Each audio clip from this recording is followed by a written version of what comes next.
Good evening students, welcome to study with Preksha 5483। आज हम आपके लिए लाए हैं कक्षा 7 में सामाजिक विज्ञान में सामाजिक और राजनीतिक जीवन का अध्याय 2 स्वास्थ्य में सरकार की भूमिका। कार्य पुस्तिका में ये पेज नंबर 126 पर है। इसमें हमें कुछ कारण दिए हुए हैं और उन कारणों को हमें नीचे दिए हुए कथनों के साथ मैच करना है। सुधा बुखार के कारण बिस्तर पर लेटी हुई थी। कारण था बीमारी।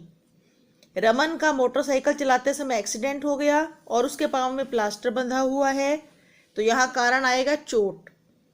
झाड़सा गांव में ना पानी आता है ना हैंडपंप है। तालाब में से ही लोग और जानवर नहाते हैं और कपड़े धोते हैं, वहीं से पानी लेते हैं। गंदा पानी। ऐसे ही आगे दहकोरा गांव में लोगों को भरपेट भोजन नहीं मिलता। कारखाने में काम के दौरान उत्पादन में धुआं निकलता था, जो कारखाने में काम करने वाले लोगों को झेलना पड़ता था।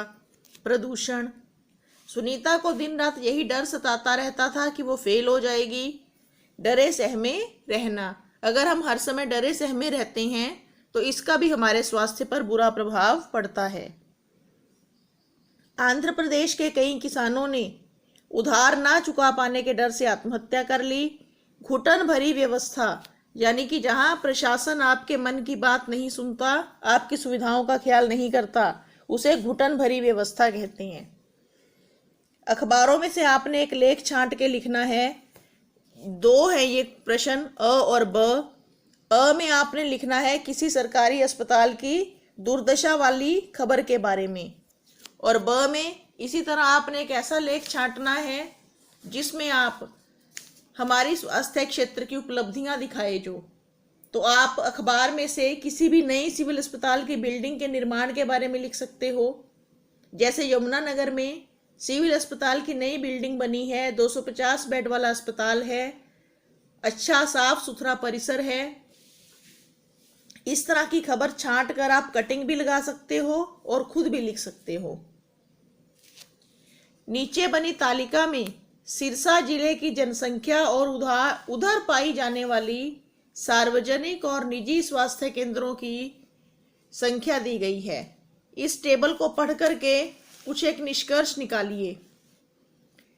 गांव में 4,50,000 की जनसंख्या है। 300 स्वास्थ्य केंद्र हैं सरकारी और 20 प्राइवेट। शहरों में 1.5 लाख की जनसंख्या है। 100 सरकारी अस्पताल हैं और 80 प्राइवेट। तो इस तालिका से पता चलता है कि गांव की अपेक्षा शहरों में सरकारी अस्पताल कम हैं और शहरों में प्राइवेट अस्पताल ज़्यादा हैं। कि गांव में सार्वजनिक स्वास्थ्य केंद्रों की संख्या शहरों की अपेक्षा अधिक है। दूसरा निष्कर्ष, निजी स्वास्थ्य केंद्रों की संख्या शहरों में अधिक है, क्योंकि शहरों में लोगों की पेइंग कैपेसिटी, धन खर्च करने की क्षमता अधिक होती है। तीसरा निष्कर्ष, गांव और शहरों दोनों में ही 1500 की आबादी पर एक स्वास्थ्य केंद्र उपलब्ध है। अगले प्रश्न में हमें बताना है कि सरकारी और सार्वजनिक अस्पतालों में कौन से लोग जाते हैं। निम्न और मध्यम आय वर्ग के लोग सरकारी और सार्वजनिक अस्पतालों में जाते हैं क्योंकि वो निजी डॉक्टरों की महंगी फीस और महंगे इलाज का खर्च नहीं उठा पाते, जबकि निजी अस्पतालों में उच्च आय वर्ग के लोग जाते हैं। अगला प्रश्न, तुम्हारे गांव कस्बे में किस तरह की बीमारियां ज़्यादा होती हैं। हमारे गांव कस्बे में खांसी, बुखार, जुकाम व त्वचा के संक्रमण से संबंधित बीमारियां अधिक होती हैं, क्योंकि यहाँ पर बड़ी संख्या में उद्योग स्थित हैं। बदलते मौसम में ये बीमारियां बढ़ जाती हैं। भारत के लिए सार्वजनिक स्वास्थ्य सेवाएं यानी कि सरकारी अस्पताल होना क्यों जरूरी है। क्योंकि भारत में निम्न आय वर्ग व मध्यम आय वर्ग के लोग अधिक हैं। वे महंगी निजी सेवाओं का लाभ नहीं ले सकते। हमारे आसपास स्थित स्वास्थ्य केंद्र में क्या क्या सुविधाएं उपलब्ध हैं। तो हमारे पास तो गांधीनगर वाली डिस्पेंसरी है जिसका नाम है गांधीनगर शहरी उप स्वास्थ्य केंद्र। हमारे पास गांधीनगर शहरी उप स्वास्थ्य केंद्र है। यहाँ पर 2 चिकित्सकों की ड्यूटी लगाई गई है। इनके साथ सहायक स्टाफ भी है, दवाइयाँ भी उपलब्ध हैं। आवश्यकता पड़ने पर मरीजों को सिविल अस्पताल में भेजा जाता है। एक अच्छा स्वास्थ्य केंद्र कैसा होना चाहिए? एक अच्छा स्वास्थ्य केंद्र, उसकी लोकेशन बिल्कुल ठीक होनी चाहिए। ना वो शहर से बहुत दूर हो और ना ही नगर से बाहर हो, कि मरीज वहां पर आसानी से पहुंचाया जा सके।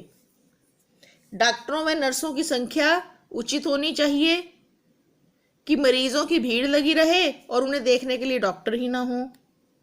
रोग निदान केंद्र, एक्सरे और लैब ये जरूर होनी चाहिए।